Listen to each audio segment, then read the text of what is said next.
세 단락으로 나눠졌는데요. 20절부터 23절까지는 유다가 망하게 되는 이유를 이야기합니다.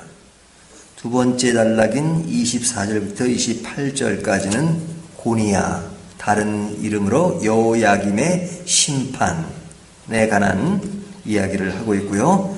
마지막 29절부터 30절까지는 다윗 왕가의 몰락을 슬퍼하는 선지자의 탄식, 이렇게 정리할 수 있습니다. 이 세 단락을 이렇게 하나하나씩 살펴보도록 하겠습니다. 첫 번째로 유다가 망하게 되는 이유가 뭐냐?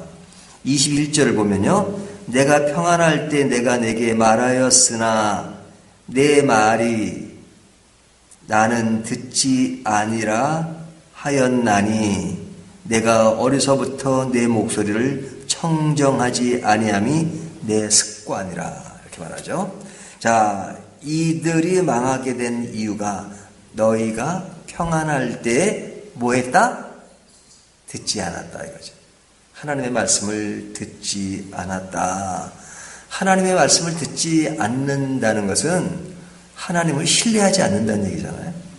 하나님을 절대 신뢰하고 내 인생의 모든 삶이 그분의 범위 안에서, 그분의 손 안에서 이루어진다고 생각하면 항상 그분에게 집중하죠. 스코틀랜드 가면요, 양치는 개들이 있습니다. 그 양치는 개들은요, 그 목자의 말을 반드시 듣고 행동을 해요. 그러니까 항상 그 목자가 말할 그 때를 기다리고 딱 목자만 쳐다보고 있어요. 그리고 말을 하면 그 말대로 따릅니다. 그것처럼 우리는 늘 주님의 말씀에 귀를 기울이고, 그리고 그 말씀대로 내가 따라야 될 것을 생각해야 되잖아요. 근데 이들은 말씀을 듣지 않았다. 근데 듣지 않는 것이 그냥 어쩌다가 한번 안 듣는 것이 아니라 어릴 때부터 습관이었다 이거죠. 여기서 강조하는 것은 습관을 강조합니다. 이 습관이라고 하는 것은 어떻게 형성되는 거예요? 그냥 어느 날 갑자기 되는 것이 아니고 그 같은 일이 반복되면서 그냥 몸에 배이는 겁니다. 근데 어떻게 몸에 배이도록 동기 유발이 될 수 있느냐? 처음부터 이렇게 잘 안 되면 그렇게 안 할 확률이 많습니다. 안 되는데 이런 훈련을 통해서 할 수도 있지만, 대체적으로 나도 모르게 주어지는 습관은 처음에는 그게 잘 이렇게 되는 거예요. 그리고 그게 편해요. 그것이 반복되다 보면 습관이 되는 거죠. 근데 좋은 일에 대한 습관은 괜찮지만 나쁜 일에 대한 습관은 안 좋은 거죠. 근데 그들은 하나님의 말씀을 듣지 않는 것에 습관이 되었다. 이렇게 말씀하고 있습니다. 22절을 보면요. 내 목자들은 다 바람에 삼켜질 것이요 너를 사랑하는 자들을 사로잡혀 가리니 그때 내가 반드시 내 모든 악 때문에 수치와 욕을 당하리라. 그러죠. 악 때문에 수치와 욕을 당한다. 자, 이와 같이 된 일이 왜 그러냐? 듣지 않고 순종하지 않았기 때문이다. 듣지 않고 순종하는 것은 앞에 말씀드린 것처럼 그들에게 습관이 되어서 그냥 그것 자체가 생활이 되었다 이거죠. 그러니까 이 불순종의 습관이라고 하는 것이 얼마나 무서운 것인가 하는 것들을 생각해야 합니다. 그때 유다 상만 아니라 오늘날 우리들에게도 이 불순종이 습관이 돼버리면 굉장히 위험한 거죠. 근데 이 불순종의 습관이 뭐냐? 항상 자기를 중심으로 생각하는 겁니다. 항상 내가 주체가 돼요. 내 삶의 주체가 돼서 내가 판단하고 내가 결정하는 거. 물론 우리가 일반 생활 가운데 내가 늘 결정해야 되죠. 그러나 늘 잠재의식 속에라도 이것이 하나님의 뜻인가? 하나님이 바라는 일인가? 하는 것들이 지배해야 합니다. 근데 우리가 살아가는 삶의 현장은 그릇된 사고, 그릇된 문화, 대중적인 관행 이런 것들이 얼마나 많습니까? 그리스도인들이 이 세상을 살기 힘든 것은 뭐냐면 그릇된 습관이 지배해요. 그래서 이 습관은 그냥 대중이 그렇고 다수가 그렇고 그러면 자연스럽게 그렇게 되는가 보다 생각하잖아요. 그게 대중적 관행입니다. 관행이 남들도 다 그러면 나도 당연히 따라하고 따라하다 보면 습관이 되고 그러니까 진정한 그리스도인은 이 세대의 모든 것들을 다 따라하는 것이 아닙니다. 다수면 맞고 시대적 유행이면 다 맞는 것이 아닙니다. 틀리는 것도 많잖아요. 그런데 그런 대중과 다수가 그러면 우리 신앙에서 이탈된 것이라 하더라도 그냥 그것을 정당화시킬 때가 많아요. 왜? 다 그러니까. 뭐 교회마다 다 그러던데? 그러면 교회마다 다 그런 것은 다 맞는 것만 있나요? 나쁜데도 다 그런 것들이 많아요. 그런 것들은 말씀 안에서 고쳐야 되잖아요. 하지만 그것이 습관이 되고 그것이 우리 일상사가 돼버리면 정당화시키는 것이 얼마나 많은지 몰라요. 개인의 신앙생활도 마찬가지죠. 그렇기 때문에 우리가 늘 말씀으로 점검을 받아야 하는 것은 내가 이런 불순종에 그릇된 습관이 없는가 그것을 살펴야 됩니다. 습관이 되면 그것이 잘못된 줄을 모르니까요. 어려서부터 하나님의 말씀을 듣지 않았다. 근데 이들이 모르는 거잖아요. 그러니까 그 결과가 뭐냐? 결국 나라가 망하기까지 갔다는 거죠. 유다가 망하게 된 이유가 뭐냐? 불순종의 그릇된 습관이다 하는 겁니다. 그 그릇된 습관에 대하여 실제적인 하나의 예로 보여지는 것이 24절부터 28절까지 이야기예요. 거기에 누가 등장합니까? 고니야가 등장하잖아요. 이 고니야라는 말은 다른 이름으로 여호야김. 저희가 열왕기야 공부할 때 그 이스라엘 밑에 있는 유다가 망할 때 어떤 왕 때 망했다는 걸 다뤘잖아요. 근데 요시야 왕의 아들들, 그렇죠? 여호아스, 여호야긴, 여호야김, 그 다음에 제일 마지막에 시드기야까지 이 왕들이 실제로 통치했지만 거의 속국에 있는 상태에서 운영된 거나 마찬가지잖아요. 요시야 왕은 개혁적인 왕이었지만 그 아들들은 형편없었어요. 그들을 말할 때 여호와 앞에서 악행을 행했다 그러잖아요. 근데 여호와 앞에 악행을 행할 때 그 악행의 아주 최초의 모델이 누구냐? 므낫세. 요시야의 할아버지. 그 므낫세의 악행을 이야기하면서 그들이 그들의 악행대로 행했다 그러잖아요. 그건 뭐냐면 위에서부터 내려오는 하나의 습관이었단 말이죠.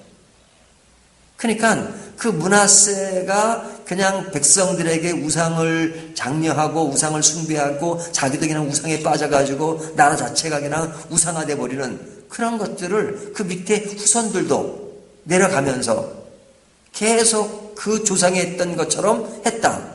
그것은 뭐예요? 이게 그런 것들이 아주 다져졌다는 거잖아요. 습관으로. 우리가 요즘은 인위적으로 길을 만들 때는 산도 깎아가지고 나무도 베고 길을 만들지만 옛날에 자연스럽게 만들어진 길들은 어떻게 형성됩니까? 어떤 곳에 그냥 몇 사람이 지나다니다가 많은 사람이 자꾸 지나다녀요. 그럼 지나다니면 그것이 길이 돼요. 그것처럼 위에서부터 그냥 왕 때부터 대중적으로 그 일을 계속 진행하면 앞에 우리 조상들이 그랬구나 또 따라가고 그래서 자연적으로 길이 돼요. 근데 그것이 우상을 숭배하고 그릇된 거예요. 그러면 하나의 불순종의 습관이 되어서 결국은 나라를 망하게 만들잖아요. 그래서 25절 보면 내 생명을 찾는 자의 손과 내가 두려워하는 자의 손 곧 바벨론의 왕 느부갓네살의 손과 갈대아인의 손에 줄 것이라 그러죠. 여기 지금 여호야김의 아들 때에 계속 왕이 되어야 되는데 그럴 수 없을 것이다. 그렇게 지금 말씀하고 있잖아요. 그리고 26절을 보면 내가 너와 너를 낳은 어머니를 너희가 나지 아니한 다른 지방으로 쫓아내리니 너희가 거기에서 죽으니라. 그러죠? 여호야김이 바벨론에 끌려가서 감옥에 있다가 그곳은 그래도 편안하게 살았어요. 하지만 그들은 다 끌려갔잖아요. 바벨론의 포로가 끌려가서 결국은 그곳에서 돌아오지 못했어요. 그곳에서 죽잖아요. 그러니까 이 말씀대로 그런 유다의 마지막의 모습이 아주 좋지 않았단 말이죠. 이 예언대로 다 되어진 것이죠. 왜 그래요? 불순종의 습관의 결과란 말이죠. 그래서 그것을 탄식하는 내용이 29절 30절의 이야기입니다. 땅이요 땅이요 땅이요 여호와의 말을 들을지니라. 땅이요 들어라. 근데 안 들으니까 하는 말이잖아요. 지금 예레미야가 슬픈 노래를 불러요. 땅이요 땅이요 땅이요 여호와의 말을 들을지니라. 얼마나 이 말이 그런 한이 섞인 하나님의 말씀을 떠나 있는 그 사람들을 보면서 외치는 울음의 소리잖아요. 여호와께서 이와 같이 말씀하시니라. 너희는 이 사람이 자식이었겠고 그의 평생 동안 형통하지 못할 자라. 기록하라. 이는 그의 자손 중 형통하여 다윗의 왕위에 앉아 유다를 다스릴 사람이 다시는 없을 것임이니라 하시니라. 다윗 왕가의 몰락을 얘기했잖아요. 실제로 시드기야 왕으로 끝이 나버리니까요. 그러니까 이런 것을 슬퍼하는 선지자의 슬픈 노래입니다. 너희가 평생 동안 형통하지 못한다. 여기 형통하지 못한다는 얘기를 하니까 우리가 어떤 기복적인 차원에서 그냥 외형적인 환경이 힘들어질 것이다. 이 말을 꼭 하는 건 아닙니다. 하나님을 떠나 있는 상태, 하나님의 말씀을 듣지 않는 자체가 형통하지 않는 것이란 말이죠. 그래서 유다 왕조는 끝이 나버리는 이야기가 마지막 절에 있는 겁니다. 자, 그렇다면 이 말씀이 우리에게 주는 교훈이 무엇입니까? 신앙의 탈선, 신앙의 회의, 비신앙적 행위의 그런 분위기, 그런 것들은 분명한 이유가 있습니다. 그 이유가 뭐예요? 불순종의 습관입니다. 우리에게 잠재된 불순종의 습관이 무엇인가 하는 것들을 늘 살피는 것이 중요하죠. 사실은 예레미야를 우리가 공부하게 되면요, 선지서가 참 무거울 때가 있어요. 왜냐하면 계속해서 심판의 메시지 이런 것들을 계속 하잖아요. 그럼 짧긴 해요. 예레미야 같은 것은 52장까지 있잖아요. 그러니까 52장까지 계속 반복되면서 우리에게 그런 모순된 그런 것들을 자꾸 지적한단 말이죠. 그냥 어찌 보면 쭉 가다 보면 참 힘들 때가 있어요. 하지만 이런 기회에 우리들의 어떤 좋은 점을 들여다볼 수 있는 그런 말씀도 있지만 우리의 그릇된 것을 정말 리얼하게 한번 살펴보는 기회도 돼야 돼요.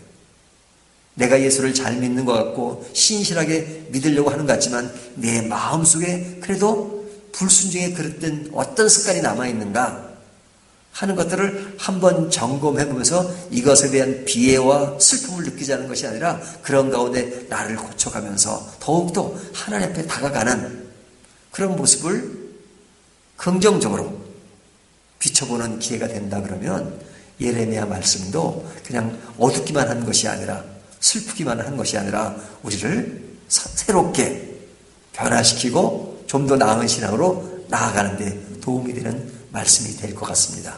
오늘 이 말씀 따라서 우리의 불순종의 습관이 무엇인가 하는 것들을 좀 더 깊이 살펴보는 저와 여러분이 되시기를 주님의 이름으로 축원합니다.